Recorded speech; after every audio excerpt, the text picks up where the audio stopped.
في مشهد في مسلسل ذا بير، كارمي كان واقف في المطبخ الساعة 3 الفجر لوحده، مش عشان في حاجة ضرورية، عشان هو مش عارف يكون في أي مكان تاني.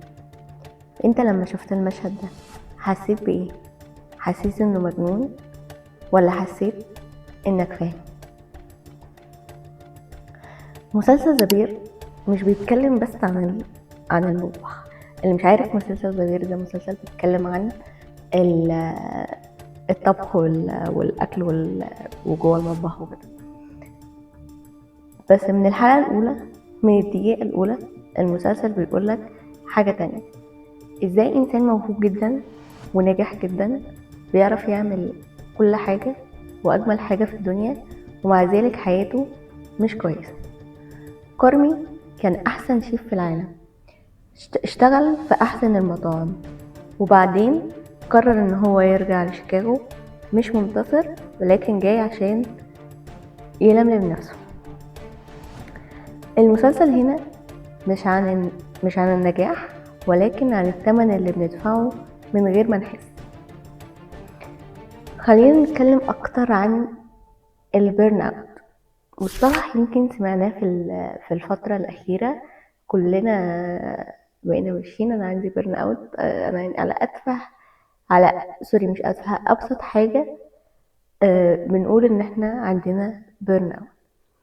بس بيرن اوت مش معناه ان انا تعبت من شغلي او محتاج اجازة او الشغل ده مش مناسبني، لكن البيرن اوت الحقيقي حاجة تانية.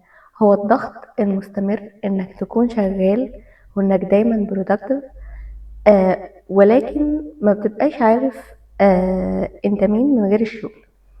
يعني مش بس انك تعبت، انك نسيت ان في حياة اصلا من غير الشغل ده. في دراسة كانت معمولة بتقول ان 84% من جيل الميلينيالز بيقولوا انهم عانوا من البرن اوت، و68% من الجيل الشباب اللي هو جيل زد اللي هو احنا بيحسوا بضغط مستمر. ولكن الارقام دي مش ارقام صغيرة، ده جيل كامل اتعلم ان التعب والانتاجية هي القيمة بتاعته، مفيش حاجة تانية غيرها.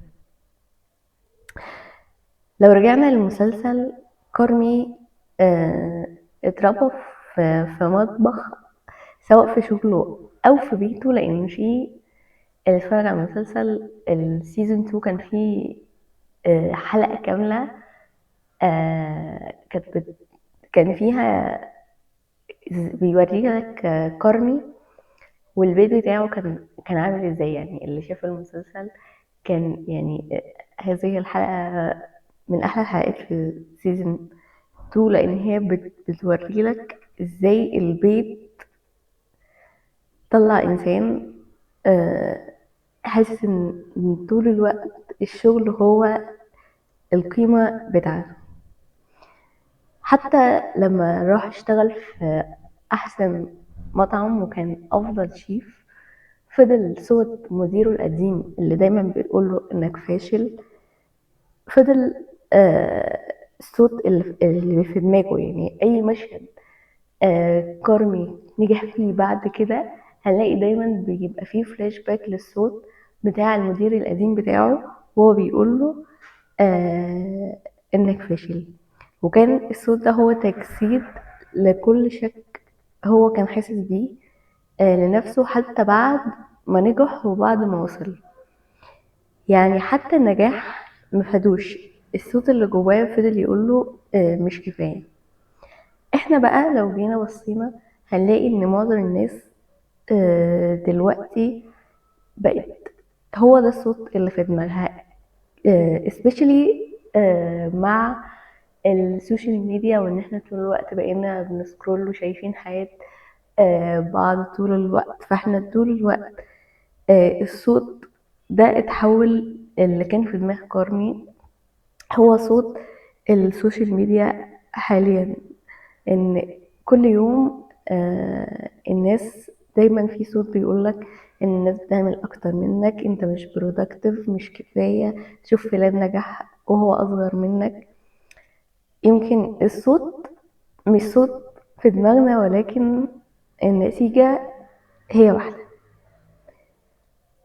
الفرق اللي المسلسل بيرسمه، كان في مشهد مهم جدا ليه، اللي هو ريتشي او ابن عمه اللي هو شغال معاه، اللي كان طول الوقت شايف ان هو فاشل ومش كفاية ومش مناسب، قرر ان هو يروح يتدرب في مطعم تاني. ولكن في المطعم التاني ده شاف حاجة مختلفة خالص، شاف الناس بتشتغل بنفس الدقة وبنفس الالتزام، ولكن مش في بيئة سامة، من غير ما حد يتأذي. ولكن السؤال هنا، هل ممكن فعلا نجمع بين الشغف والصحة، ولا ده مجرد خيالات؟